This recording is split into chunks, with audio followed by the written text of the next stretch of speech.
The man walked into a ruin out of curiosity. In the flowers, he found a sleeping, charming girl. Instantly captivated by her, he decided to take her home. However, their destination was not an ordinary city. A disaster called the Tears of the New Moon had forced humanity to flee underground, where they built a high-tech, futuristic city. Just as everyone celebrated the rewards of the adventure, Kanata had quietly brought the girl home. Strangely, no matter how much he called her, she didn't respond, appearing to be in deep coma. So Kanata decided to examine her body first. At that moment, a woman's voice suddenly came from outside. It was his friend Ellie, accompanied by her magus Ange. Ellie disapproved of Kanata's obsession with junk, so she wanted him to get a synthetic magus. This way, he could join the Adventure Alliance like them and pilot the latest mecha. However, Kanata refused, believing himself to be the weakest. Ellie had repeatedly invited him because she liked him. Suddenly, Ange opened Kanata's room and screamed. Seeing this, Kanata quickly explained that the girl was the one he found in the ruins. He had brought her back because he had never seen that model before, and he hadn't done anything inappropriate to her. Furious Ellie turned and left, though she was actually heartbroken. Then Kanata asked the girl to take a shower first. The girl was indeed an AI android magus, possessing independent thinking ability and a human-like appearance. However, the girl before them had lost her past memories, so Kanata took her to meet Maria, Ellie's sister. Although Maria was the most famous repair technician here, she had never seen this outdated model before. Kanata then told Maria that the girl not only had lost her memory, but also couldn't even dress herself. Moreover, her body wasn't as strong as other androids, and she would stumble even when lifting slightly heavy objects. After understanding the situation, Maria asked the magus behind her to conduct a detailed examination of the girl. However, the system scan showed everything was normal. At this moment, the girl asked what a magus was, so Maria patiently explained to her that in this world, to pilot a mech, one must have their own magus, and the mech pilots who cooperate with magus are called drifters. Then Maria thought the girl's clothes didn't look good and gave her a set of the same outfit as her assistant. However, the girl took back the coat Kanata had given her and put it back on. But just then, Kanata received a security alert. The city was being invaded by monsters called Enders. The number of enemies was too large, so ordinary firepower couldn't resist. Upon hearing this, Kanata immediately rushed to support, and the girl followed him. Meanwhile, the Enders have already broken into the base.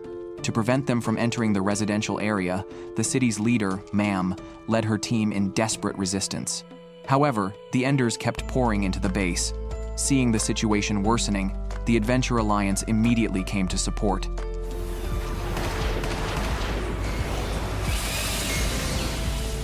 The latest mecha is indeed different.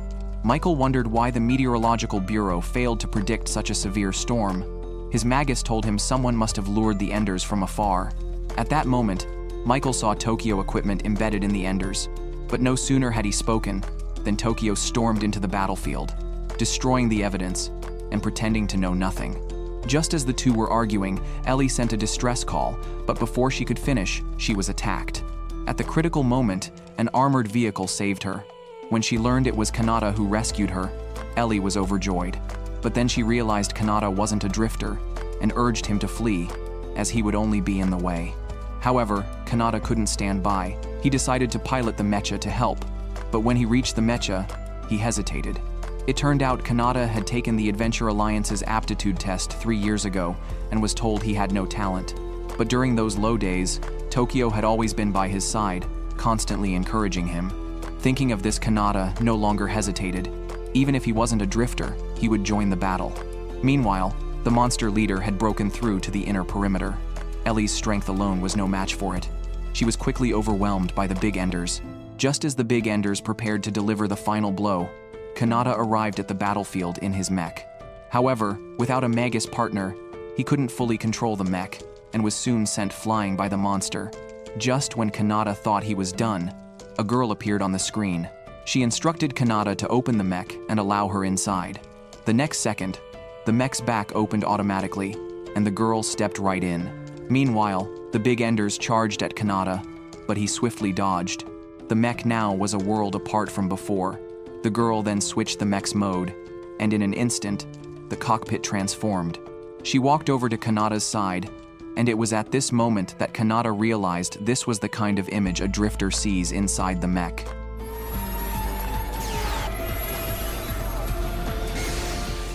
After successfully defeating the Big Enders, Kanata finally qualified to become a drifter. With the Big Enders defeated, the remaining Enders fled in panic, but Michael wouldn't let them escape, annihilating them all in a single strike. At that moment, Kanata learned from the mech's panel that the girl's name was Noir. Yes, my name is Noir. The three women clapping are not triplets but Magus, humanoid robots produced in the future world. They appear identical to humans and possess independent thinking abilities. The only difference is a triangular mechanism on their necks. By registering a fingerprint there, a Magus will recognize the person as its master and obey them loyally. Magus is extremely powerful, capable of managing daily tasks, offering advice, and even serving as a wireless charger. Their primary function is to collaborate with their masters in piloting the formidable Radels mechs, whose operators are called drifters. Kanata, who has always aspired to be a drifter, accidentally found a very special Magus. Although Noir is intact, she has inexplicably lost her memory and struggles with everything except fighting, where she excels. Tokyo suspects she might be the legendary Amasia Magus. To verify this, the group returned to the ruins where Noir was discovered. There, they found Noir's Radels mech and confirmed it was an Amasia model. However, the mech was severely damaged and no useful information was found. The screen only displayed the word Pascal, which Noir had no recollection of. Maria found an old civilization camera under the seat, and everyone hopes it might provide some clues. On the other side of the blockade, an armored car paraded through the streets. Ellie recognized the emblem of the Nebbiolo family. The person stepping out of the car was all too familiar. Range, the former second commander of the Adventure League, who had been expelled 2 years ago. After 2 years of rigorous training, Range's sole purpose here was to show off. Now holding a high position in the Nebbiolo family, he not only commanded the drifter troops but had also amassed a fortune. He even allowed his Magus to indulge in fresh vegetables more valuable than gold. He had transformed his once plain Magus into a star, exuding the air of a nouveau riche, but Tokyo wasn't buying any of it. He exposed Range's past embarrassments. Feeling humiliated, Range turned his anger toward Ellie. Kanata immediately stepped in front of Ellie. Range recognized Kanata as the loser he had eliminated 3 years ago during the Adventurer League's aptitude test. He even mocked Kanata, saying he didn't deserve to have a Magus. Kanata, ashamed, quietly left. Back at the base, he busied himself repairing the damaged Radels mech from the previous battle. Unable to help, Noir simply watched from the side before eventually falling asleep. Kanata and Mouton found this strange, as Magus were not supposed to sleep. The next morning, when Kanata woke up, Noir was gone. Along with her, the old camera had disappeared. Kanata assumed she was trying to recover memories of her past owner, but in reality, Noir simply wanted to help Kanata repair the camera. Unfortunately, Noir encountered Range at the market. Range, frustrated with his failed mission, learned Noir was Kanata's Magus and became greedy. By the time Kanata realized it, Noir was already on Range's armored vehicle. Range locked Noir up with 4 other Magus, and a singing Magus named Ciel, who struck up a conversation with Noir. Ciel even taught Noir how to charge the camera with her hands. Meanwhile, Ellie urged Kanata to rescue Noir immediately, but dejected Kanata said Noir deserved a better owner than him, someone like him. A failure didn't deserve a Magus. At the critical moment, Tokyo arrived and convinced Kanata to save Noir first. They then used the rocket booster, made by Maria, to catch up with Range's armored vehicle. Range, wary of Tokyo, ordered his men to open fire and sent out a drifter to intercept. Tokyo signaled Kanata to split up, and he engaged Range's drifter in combat. Range destroyed Kanata's rocket booster, but Kanata still managed to reach Range's armored vehicle in his Radels mech. Enraged, Range launched a furious attack on Kanata, constantly humiliating him, saying he didn't deserve to be a drifter. He offered to spare Kanata's life if he handed over his Magus and Radels mech, but Kanata refused. Hearing Kanata's words, Noir seemed to awaken her power. She broke free from the holding cell and rushed to fight alongside Kanata.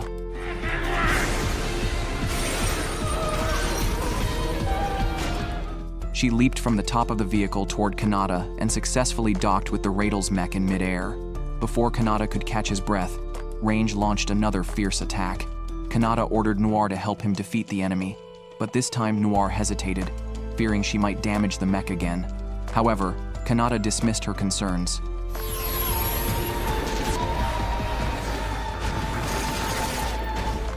Without hesitation, Noir quickly disabled Range's mech. Range still hoped his subordinates would come to his aid, but they had already been wiped out by Tokyo. Just then, Michael arrived on the scene, forcing Range to retreat in disgrace with his Magus. Noir handed the repaired camera to Kanata, but it was empty. Kanata promised he would help Noir recover her memories, so she could return to her original owner. But Noir said she wanted her memories back only to help Kanata with household chores. All she really wanted was to stay by Kanata's side. Then Noir tilted her neck, and Kanata recorded his fingerprint on it. I'd like you to stay as long as you'd like. Yes. Tokyo celebrated Kanata officially becoming a drifter by taking him to the Den of Desire to let him experience the joys of adulthood. In the next moment, Kanata was taken in by two sisters. Concerned that Noir might not find Kanata when she woke up, Tokyo left a message on the mech, clearly stating they had gone to the Den of Desire. This scene was accidentally witnessed by Kanata's childhood friend Ellie, who was both angry and helpless. After some thought, she decided to find Kanata so they could complete their work together for the day. On their way to the Den of Desire, they encountered a woman walking alone. The kind-hearted group took her into the car, and Ellie realized she was a Magus, warning her that wandering alone was dangerous. After some conversation, they learned the woman was named Schnee, who was also heading to the Den of Desire to find her master. Meanwhile, Kanata did not immediately receive the reward he wanted due to the high number of guests at the service club, causing a shortage of services. While waiting, Kanata felt both nervous and excited. Looking at the other guests, they appeared calm and experienced, but it turned out they were also first-timers. Meanwhile, Ellie and others arrived near the Den of Desire, only to find swarms of enders rushing toward it. Ellie immediately decided to stay and assist the guards in defense, sending Noir and Schnee to find their masters. At that moment, it was finally Kanata's turn. Just as he was about to enter the room, an alarm from outside interrupted him. Kanata was deeply disappointed. Suddenly, the door opened, and Schnee and Noir entered one after another, informing them of the Ender's invasion. Without hesitation, Kanata joined the fight.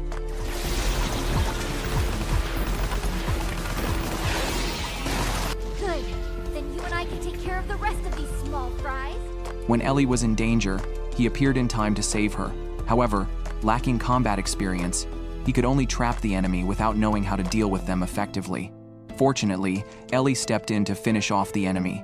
Ellie told Kanata he was not fighting alone, so there was no need to rush when trapping enemies. Then Ellie asked Kanata to cover her while she prepared to take out the mid-level enders.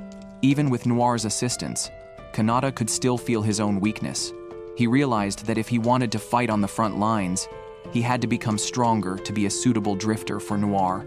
Noir responded to Kanata's determination, and in an instant, they fought alongside the Enders. Unexpectedly, the Watcher Ellie had restrained suddenly changed its target and attacked Kanata. Just when Kanata thought he couldn't hold out, a white mech appeared in his vision, slicing the Watcher in half with a single strike. It was Schnee and her master. Facing the hordes of Enders, Kanata wanted to cover them, but Noir told him it wasn't necessary. As expected, the Enders were as insignificant as ants in front of them, with their overwhelming strength leaving the Enders no chance to fight back. The man only attacked enemies in front, while those behind were left to Schnee. The vastly different fighting style left Kanata and others in awe. Finally, with Schnee's cooperation, the man piloted the mech soaring into the sky, slaughtering all the fleeing enemies.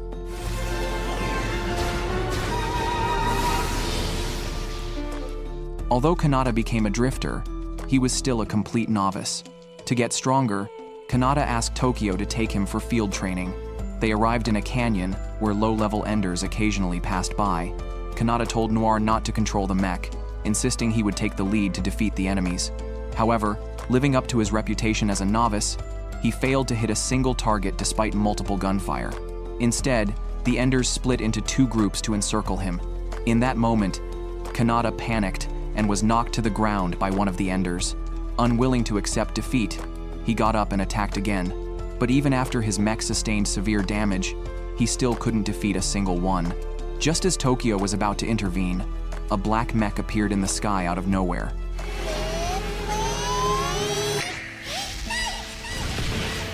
Kanata recognized the same attack style as Shnee's. The black mech jumped down from the cliff and landed in front of Kanata. After the incident, Kanata approached to thank them, and the mech's hatch opened, revealing a well-built woman. She immediately gave Kanata a small lesson, scolding him for being too careless as a drifter while pressing her ample figure against him. That wasn't all. Her magus also tugged at Kanata, acting coquishly. The woman introduced herself as Claudia, and her magus was named Flam. She had a request for Kanata, the novice, to help, but it was clearly a malicious offer. Yet Kanata still fell for it. Claudia led the group to a chrysanthemum field. While everyone admired the flowers, Tokyo had already set his sights on the massive crystal nearby. It was clear Claudia couldn't mine it alone and needed someone to fend off the enders that might appear at any time. That's why she recruited Kanata, an easy-to-deceive novice. The group temporarily agreed to cooperate. During their downtime, Kanata helped repair the mech, earning Claudia's gratitude. She was either bestowing favors or on her way to doing so, making the naive Kanata completely trust her. Eventually, Kanata, eager to hone his skills, volunteered to take charge of the main defense while Claudia mined the crystal under their protection.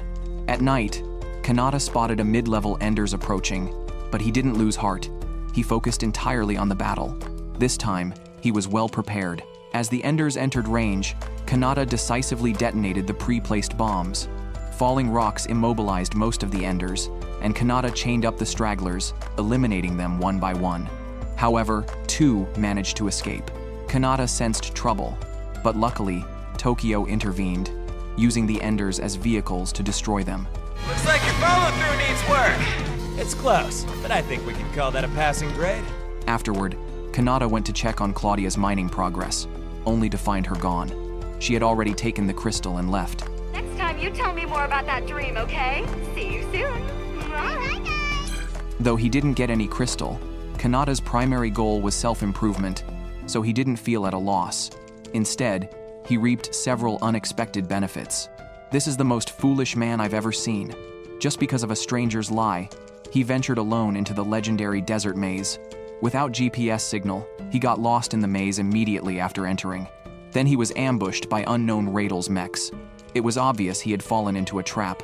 Soon, more enemies appeared, laying an inescapable net from the ground to the air.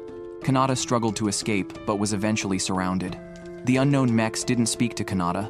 They immediately tried to force open the Magus cockpit. It turned out their target wasn't Kanata, but Noir. Just a day ago, someone in the base had obtained an extremely rare crystal. Kanata and Noir recognized it as the one Claudia had stolen from them at Landmark 13. Sure enough, during the bounty distribution, Claudia appeared behind Kanata. Facing Kanata, she showed no shame. Instead, she tempted him again with the secret to becoming an excellent drifter. Kanata naturally wouldn't fall into the same trap twice, but Claudia's words were so convincing that Kanata couldn't stop thinking about them even after returning to the base. She said to become stronger, one must achieve the unity of drifter and magus. In simple terms, it means developing a partnership like a married couple. The easiest way to build this synergy is to explore the legendary desert maze together. Successfully navigating it would bring a qualitative leap. However, venturing into such a dangerous maze was too risky, so Kanata decided to first cultivate a partnership with Noir, like a married couple. They ate together, drank together, worked together, and even slept together, yet this approach yielded little effect, causing confusion for Ellie. Kanata and I became husband and wife. Ellie nearly fought Noir upon hearing this. It seemed the method wasn't working, but Kanata was determined to grow stronger. Encouraged by Noir, the two set out for the desert maze. However, the moment they left the base, they were spotted by Claudia, who had been waiting. She immediately made a phone call. Soon after, Kanata was ambushed by unknown mechs in the maze. Fortunately, Kanata had left a message for Tokyo before departing. Just as the enemy was about to pry open the Magus cockpit, an explosion rang out. Tokyo repelled the attackers with lightning speed, accompanied by Ellie and Michael. Michael fired a shot at a building across the way, where Claudia was hiding. Seeing her about to escape, Kanata chased after her under the cover of his companions. He wanted to uncover the wicked woman's true intentions. Despite Claudia setting various traps, Kanata caught up and chained her tightly. Claudia, with no choice, used a flash grenade to break free. She told Kanata that someone was offering a high price for a Type 0 Magus. She had already sent Flam, but for some reason it was returned. Type 0 Magus were extremely rare. To claim the hefty reward, she had decided to target Noir, as repairing and maintaining Flam, a Type 0 Magus, was far too expensive. She immediately launched an attack on Kanata. Type 0 Magus was extremely powerful, and Claudia and Flamme worked together seamlessly. Within minutes of fighting, Kanata was at a disadvantage, but Kanata refused to surrender. Suddenly, he recalled the previous battle when Claudia's Radel's mech had sustained damage to its left arm. If she hadn't repaired it yet, that would be her fatal weakness. Before he could finish thinking, Noir approached. She guessed Kanata had a plan because every time Kanata came up with an idea, his nostrils would expand by 2 centimeters. This was their tacit understanding.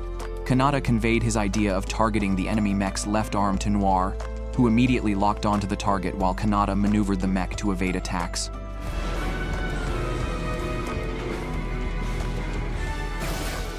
In a single strike, they successfully pierced Claudia's mech's left arm.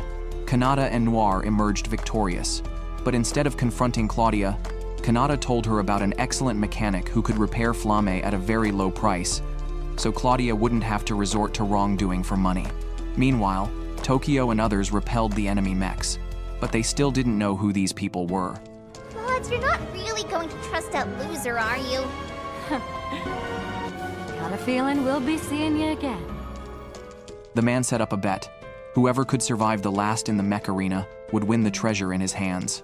Upon hearing this, everyone placed their bets, and even Noir sold her beloved camera to join the fight. What kind of reward could make them so eager? 2 hours ago, the sky suddenly turned to acid rain, forcing the crystal mining operation to halt. To avoid Ender's attacks, Tokyo led everyone to a nearby den of greed for shelter. The place was brightly lit and bustling with noise, filled with shouts and cries. Clearly, it was a casino. Tokyo told Kanata there were no rules here, anything could be used as a bet. With enough courage, a bicycle could turn into a motorcycle.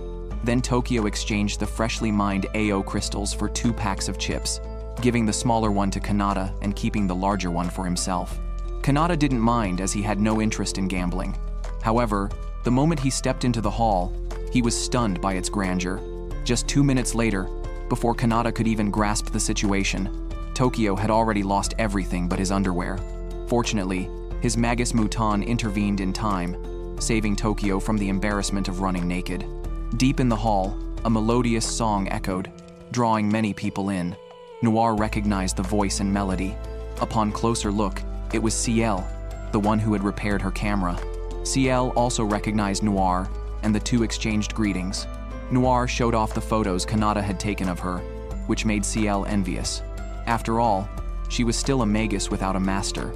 She had been wandering and singing, hoping to find her perfect owner. Then she stepped back and took the first group photo of Kanata and Noir. After parting with Ciel, Kanata encountered the masked man he had spoken to at the Den of Desire at the card table. Though both were first-time visitors to the casino, their outcomes were worlds apart. Kanata lost everything, while the masked man won big. Schnee told Noir that she and her master were searching for a lost key. Meanwhile, in the restaurant, Range devoured synthetic meat in huge bites. He had suffered heavy losses from Ender's attacks and now needed a large sum of money to rebuild his team. A familiar song instantly lifted his spirits, and he turned to see Ciel, who had escaped during the chaos. Range rushed onto the stage, gripping Ciel's wrist tightly, then had his magus display the subjugation contract between them. Ciel realized she had been deceived. The passenger agreement she had signed was actually a slave contract. Kanata and the masked man came to help, but with the contract in hand, they couldn't act forcefully. Several adventurers in the audience began clamoring to buy Ciel. Sensing an opportunity, Range proposed a fight to the death wager, with the winner claiming Ciel's contract. The adventurers placed high bets. Kanata wanted to join the game to rescue Ciel, but he had just lost all his chips, and Tokyo had even lost his Radel's mech, leaving him no hope. Without hesitation, Noir sold her beloved camera. The match begins. 7 drifters fight fiercely in the arena. Kanata's strength has improved dramatically recently. Fortunately, these adventurers are second-rate. so Kanata handles them with ease. In just 2 minutes, only one enemy remains on the field, a heavily armored mech known for its defense. Kanata's machine gun bullets fail to penetrate its armor. However, Noir quickly identifies the mech's weakness: its slow movements. Auto-aim mode should easily defeat it. The last enemy is defeated, but Range, the rogue, refuses to honor the bet. He surrounds Kanata with 3 underlings, clearly taking advantage of the situation. At the critical moment, a bag of chips is thrown from the sky, followed by a snow-white Radels mech descending. It's the masked man and Schnee.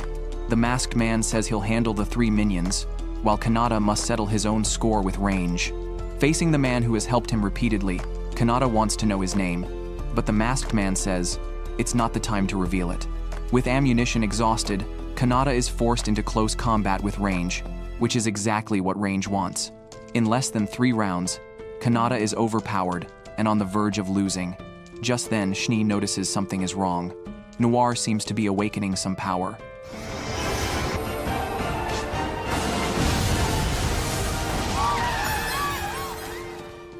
The immense strength Noir displays makes Tokyo and CL realize something. After rescuing CL from Range, Kanata annulled the contract and granted her freedom. With nowhere to go, CL temporarily stayed at Kanata's place. Due to Noir's awakening skills being too astonishing, Kanata sent her to Maria for a full-body check. The house was left with only Kanata and CL. Hearing that Noir wasn't around, Ellie seized the opportunity to get closer to Kanata, only to walk in and see CL. My dear. My dear. Kanata greeted Ellie briefly and told CL not to address him that way. Watching the two flirt, Ellie nearly fainted with anger. Though she knew CL was just a magus and not a real human, seeing CL suck Kanata's injured finger into her mouth made Ellie explode in rage.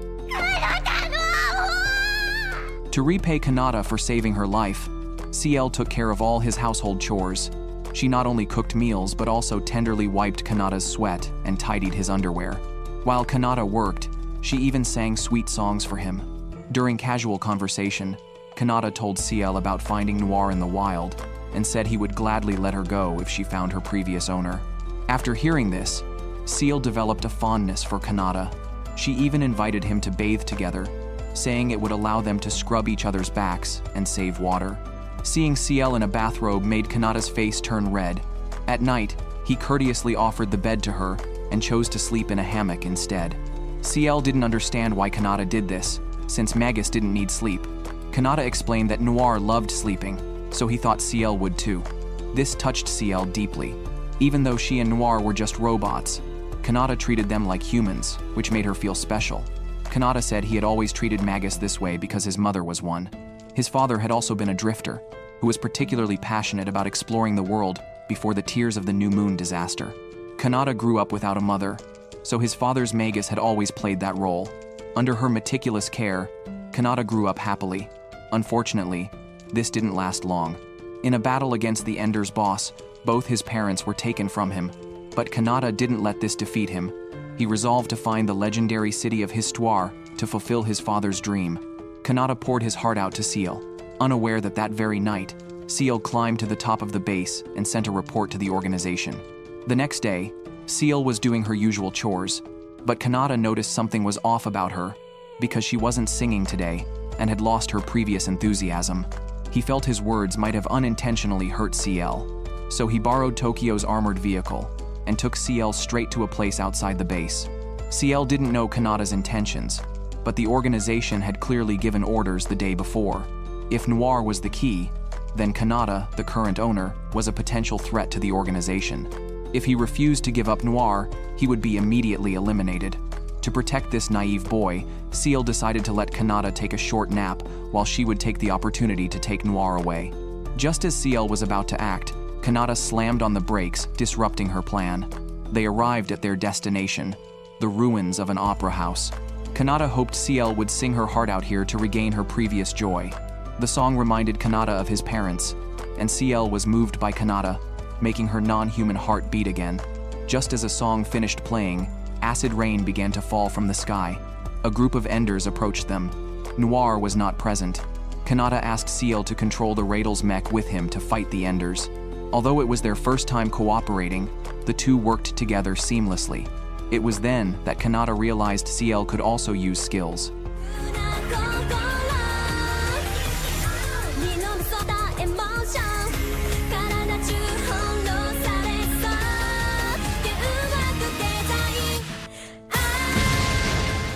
After 2 minutes of fierce combat, they successfully defeated the enemy. The next night, Noir returned to the base after her checkup. Kanata, still concerned, asked Noir if Maria had installed any strange programs in her, but Noir didn't understand what he meant. Meanwhile, CL became even more affectionate toward Kanata, knowing she had finally found her dream perfect master. Kanata arranged a team-building event for his harem to maintain family harmony, but his infidelity led his wife to pull a gun on him. Ellie, who had never worn pink lipstick before, was excited for her date with Kanata, only to find out she wasn't the only one invited. This made her furious, especially as the other rivals seemed to get closer to Kanata than she did. The only comfort was that her top rival CL didn't show up. At the water park, the harem was thrilled. Just as everyone was about to change, Ellie was abruptly dragged away by Maria and Ange, who declared the timing perfect. Claudia and Flam, eager for some drama, quickly followed. Maria wanted to use this opportunity to have Ellie confess to Kanata and establish their relationship, dubbing the plan Operation Kanata Showdown. Though Ellie protested, she was secretly excited. However, Maria felt Ellie's swimsuit was too plain to arouse Kanata's desire, so she produced a sexy swimsuit she had prepared, promising Kanata would fall for Ellie instantly if she wore it. Helplessly, Maria pulled out a seemingly ordinary pink swimsuit, which was actually a swimsuit that turned transparent when in contact with water. Ellie declined Maria's offer and finally chose her own blue swimsuit. The conversation among the others left Noir confused, and not understanding the truth. She only remembered a few keywords.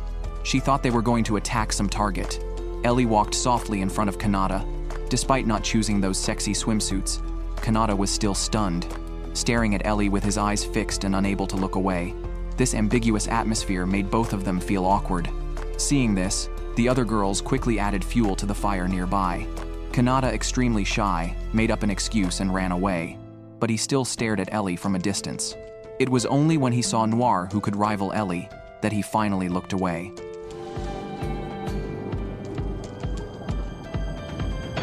Kanata admitted he couldn't swim and hoped Ellie could teach him. Ellie's face turned red with joy, but still asked why Kanata chose her. Kanata replied that among them, only Ellie seemed normal. Suddenly, the venue darkened. Then dazzling spotlights lit up as Tokyo appeared center stage as the host, announcing that singing superstar CL would perform next. CL emerged from below the stage and sang a moving song, electrifying the crowd who raised their hands to applaud and tip. Tokyo collected the coins, making a fortune. After the performance, CL immediately went to Kanata's side, completing the harem. CL holding Kanata's hand made Ellie jealous. When she heard CL was going to chase dreams with Kanata, Ellie finally broke down and left in tears. Her reaction wasn't just jealousy. As a child, she had mocked Kanata's dreams, which had haunted her and become the biggest obstacle to their relationship. Kanata chased after her, accidentally grabbing her neck when trying to pull her back, causing Ellie to fall into the pool. Unfortunately, Ellie's legs cramped instantly from running too hard, and she nearly drowned. At the critical moment, a handsome figure appeared out of nowhere. It was the very same Kanata, who couldn't swim. After waking up, Ellie learned that Kanata had saved her, and even performed mouth-to-mouth resuscitation on her. Seeing Kanata's flushed face, Ellie also blushed in shyness. That night, Kanata came to visit Ellie, and the two talked a lot on the rooftop. Ellie apologized for mocking Kanata's dreams when they were young, but Kanata looked completely bewildered because he had long forgotten about it. All he remembered was the silly girl Ellie, who had always helped him. Upon hearing this, Ellie's face turned red, and she playfully pounded Kanata's chest with her little fists. Unexpectedly, Kanata slipped, and the two fell to the ground in an extremely awkward position. Ellie asked Kanata if he had really kissed her during the day. Kanata explained that he had intended to do so, but was violently stopped by Ange at the last moment, so Ellie's first kiss was still intact. Just then, Noir arrived on the scene, lifted her water gun, and drenched Kanata's face with water. She had mistaken the group's attack in the changing room as targeting Kanata, and had come to protect him specifically.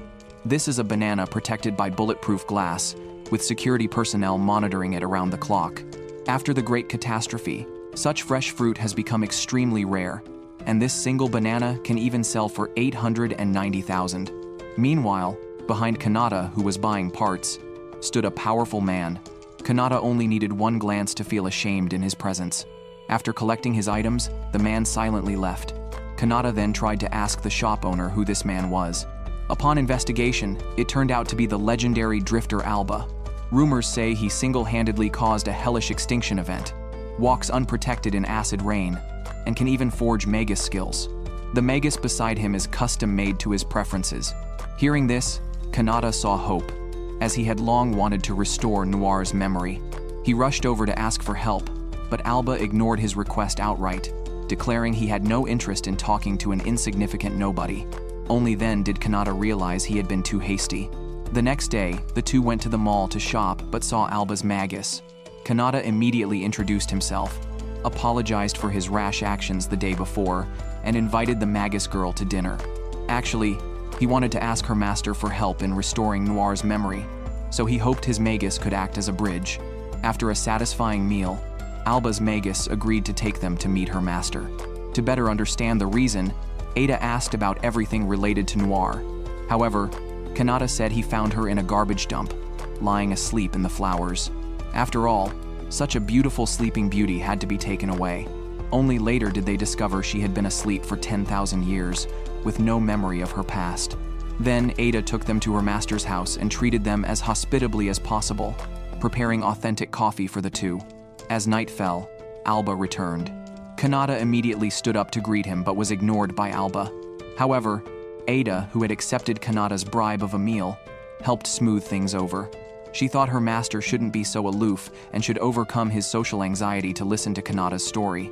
When Kanata mentioned that Noir had also lost her memory, it stirred something in Alba, who then asked Kanata to tell her story. On the other side, the dark matter surprisingly possessed the dilapidated mecha. The drinking trio also received a bounty order, and it was discovered that enders were lurking nearby. Completing these bounties would bring a substantial amount of money into their pockets. Meanwhile, Alba used her self-made high-tech device to restore Noir's memory, but afterward, she would fall into sleep mode. Kanata felt a little nervous, but Ada reassured him, saying his master was a professional after all. After I awaken, I hope to remember everything I had forgotten. Just then, they also received news of an Ender's invasion. Alba told Kanata to guard the place while she and her magus headed to the battlefield. The trio of adventurers arrived at the scene first, but despite their continuous shooting, it had no effect on the enemy.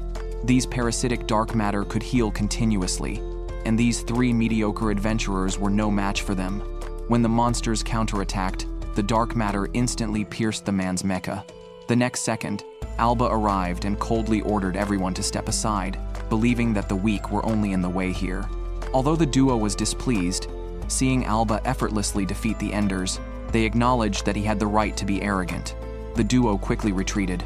Alba, aiming for a swift victory, had Ada conduct data analysis before charging forward to quickly eliminate some of the lesser enemies. Meanwhile, Kanata was watching Alba's strength in a live stream, but the broadcast was cut off the next second. Do it. Variation coefficient, no abnormalities. Securing range. All enemies locked on. Ignition.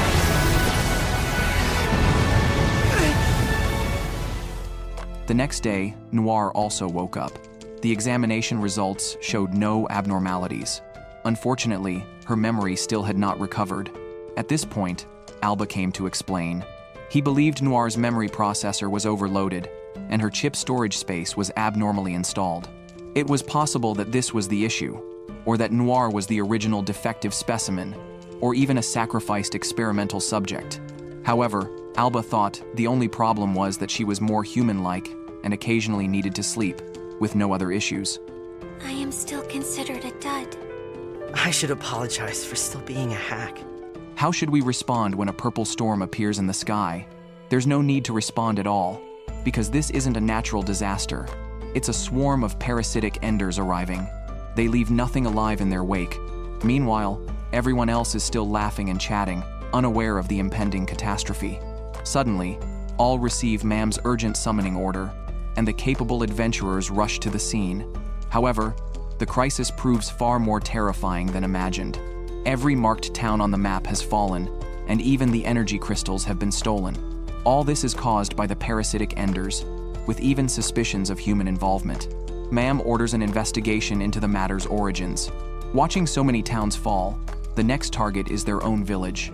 Amidst the tense preparations, no one pays any attention to Kanata driving him frantic.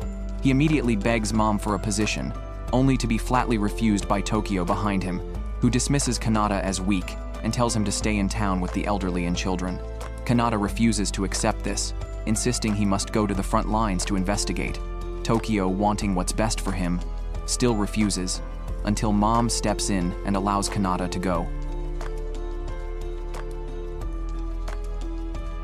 The next day, Kanata and Tokyo went to the scrapyard to investigate, but Tokyo was reluctant to take Kanata on this adventure. However, when they arrived, they found the place in ruins, with no signs of life at all.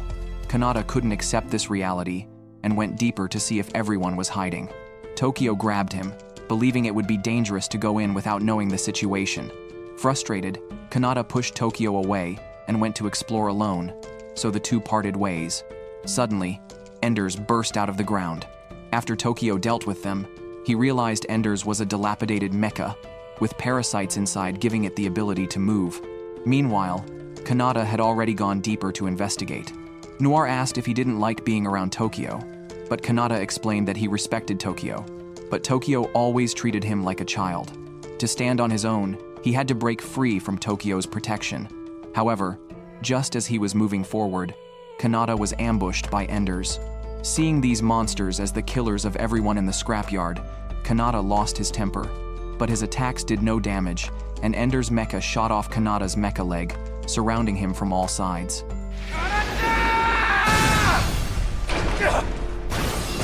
VR cockpit image link failing.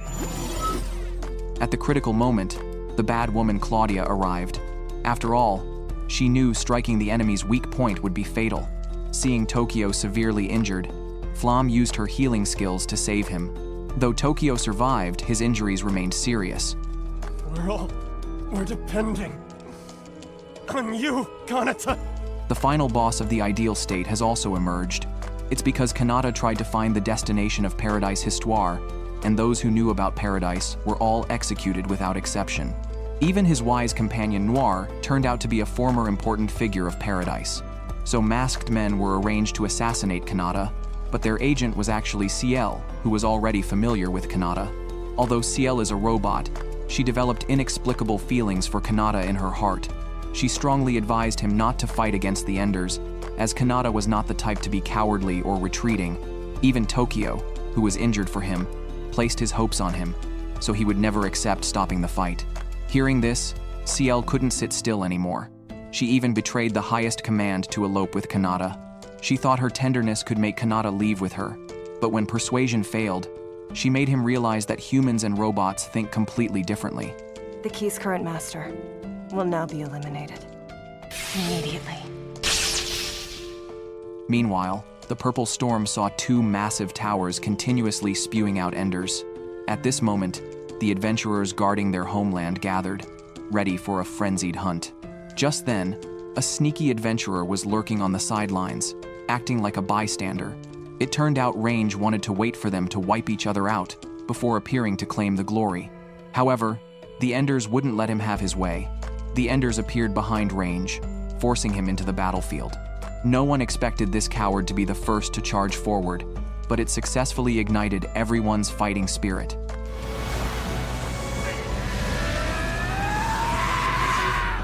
With too many monsters, Ellie broke away from the group to fight alone. But to her surprise, their numbers kept increasing, and even boss-level monsters were coming for her.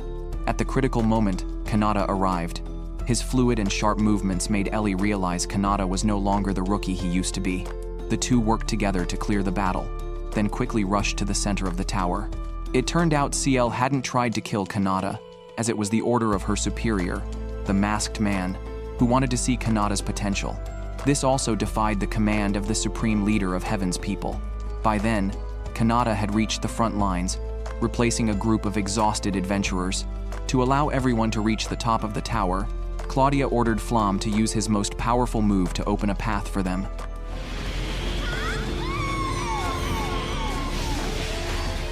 and so they all pressed forward. Meanwhile, Tokyo also woke up. After all, such a grand spectacle couldn't do without him. His teammates covered Kanata as he reached the top of the giant tower. As long as the purple storm core was destroyed, the battle would be over. The next second, enders blocked his path. With so many of them, Kanata couldn't withstand the pressure, causing his mech to sustain continuous damage. Even Noir began to dim. Just when Kanata was at his lowest, Tokyo arrived on a rocket, reigniting the fire in Kanata's heart. Together, the brothers eliminated all the enders. Then they climbed to the core and struck the final blow simultaneously.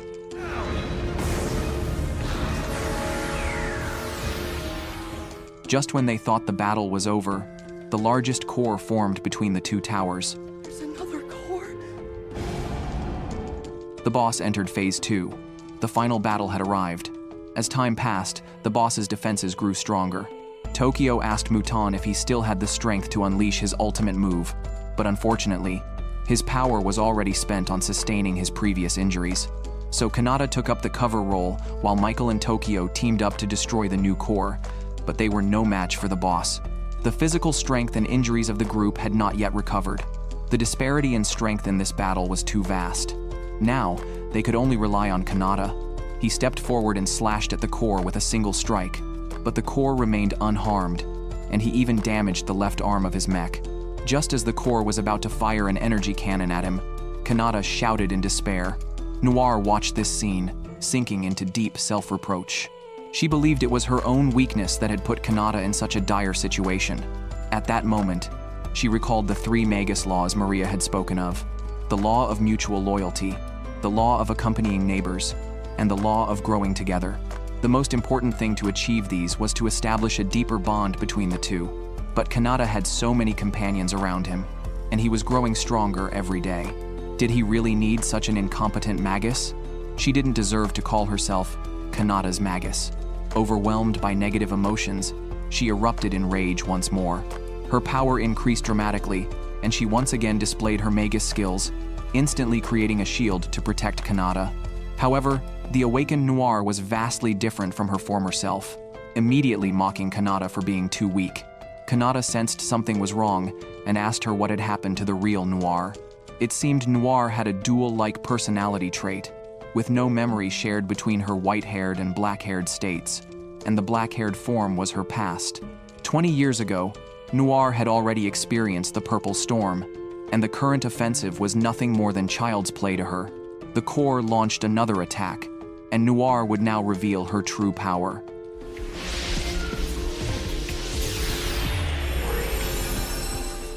The attack poured down like sunlight, and the core was instantly destroyed. The purple storm that had troubled everyone was defeated so easily. Yet this black-haired Noir, who called herself Mystere, said something strange. Humans and mechs had declined too much over the years. She even referred to the white-haired Noir as safe-mode Magus.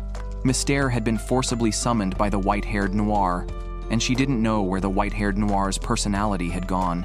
After the battle, Range sneaked into the ruins to dig up crystals, but even the Enders were smarter than them, knowing how to lure such fools with crystals. The town returned to peace so easily. Meanwhile, Ciel met with the masked man. The appearance of Mystere had complicated the situation further. They still needed to determine whether the key they were looking for was Mystere or Noir. But what exactly was this key? And what was Paradise Histoire hiding? All of this would be revealed in Season 2.